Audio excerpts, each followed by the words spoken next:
trackside here with Stewart McDonald, who's got a decent book of drives on Friday night. Firstly, Awesome Desire in the MO Mares Company race. Drawn out a little bit wider, but with a few scratchings, she's going to draw reasonably handy. Yeah, this mare's going pretty well after a little bit of a break that she had. It isn't a good draw, but she can run the money from there because I like the way she is going and the field's not that strong. Race number 3 over the 21.30 from barrier 9, Agent Smart's been racing really consistent, but a pretty tricky draw for this sit sprinter.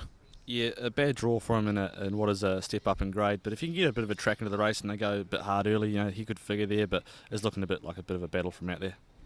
Race number 4, the standing start, Bashful Compton, bit of an enigma, has got a lot of ability. Drawn the front line, a little bit hit and miss from the stand. Where do you see it settling? Yeah, look, if I can get away and lead, he'll probably run second or third, but Norfolk Nightingale looks like the one to beat in that race, should win it by 20.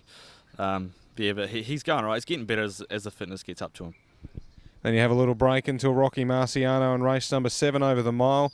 And it's not an overly strong race, but a mile's probably not his favourite distance.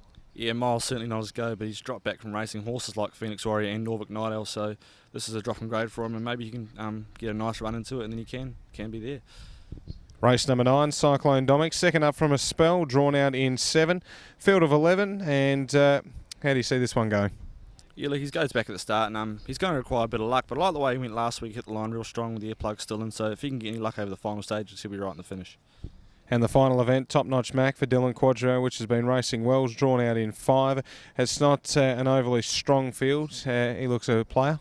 Yeah, to continue my night of bad barrier draws, we'll go out to 5. He's going okay. He's going to have to find a step up in town Friday night, but you know, look, he probably looks a little bit tough. Just with his last run he had.